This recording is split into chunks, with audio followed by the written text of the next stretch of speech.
Hi, I'm Sarah Cannon. I'm one of the district councillors here in Stroud, representing Amberley and Woodchester. Now I've been in post for almost 2 years.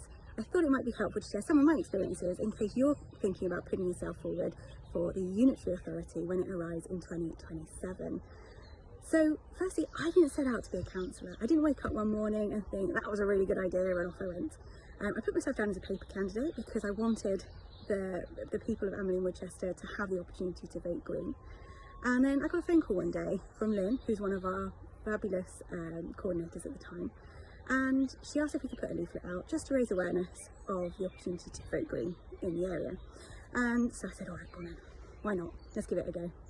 And then something really interesting happened, because suddenly I started getting stopped when I was out on a dog walk or in a pub or just in our community shop here in Woodchester by people saying, I'm really glad that we actually have a Green candidate to vote for, but I'm also really glad it's you. And so something in those conversations made me realise that actually the community wanted me to represent them, so that's what I was going to do. So we put a second leaflet out, and then almost 50% of the vote later I was elected as their district councillor, and I'm doing that ever since. So a couple of things that kind of made me hesitate, which may be a reason why you haven't put your name forward yet, that might help you to overcome those fears. Firstly is the time element. I work full time, I have a busy demanding role, but for me I've been able to work this around my role, partly because I have flexibility, but partly because I also spoke to my employer really early on to make sure they understood what I was signing myself up for and what it would mean and how we could best work these things around each other. I do protect my time, I do set really clear boundaries, but that helps me to do both, and I've got so much from the experience, both personally but professionally as well. The other is around having knowledge of local government. You don't need to be an expert. Planning is a really good example. You know, I've worked in and around the public sector for 19 years, but planning is an absolute mystery to me.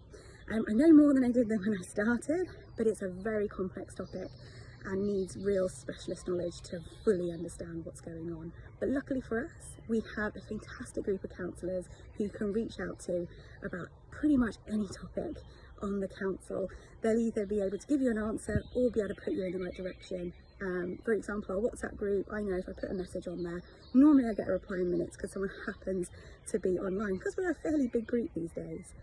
And also the added benefit is that they are a lovely group of people. I get so much energy simply from our meetings and conversations because they are such a great group of people who want to make a difference and they really care about our community.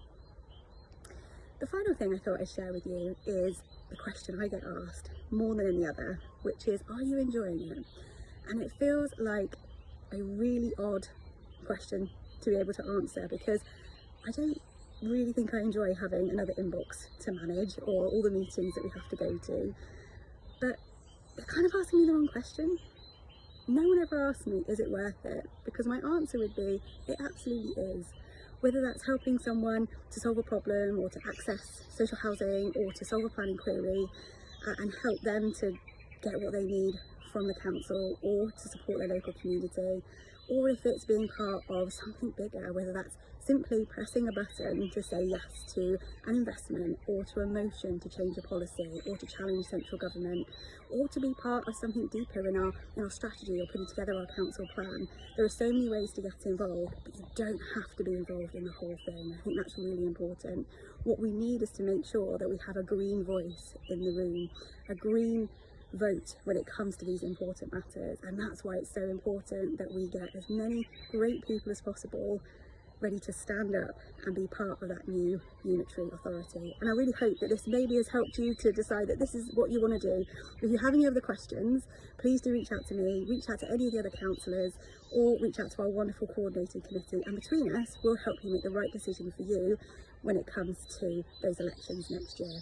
I really look forward to meeting everyone who decides to put themselves forward, and hopefully together we can really create a green force to be reckoned with in that new authority structure, and make sure that we're making really good decisions about what that new authority looks like and how it operates for the best results for everyone in both Stroud and Gloucestershire as well.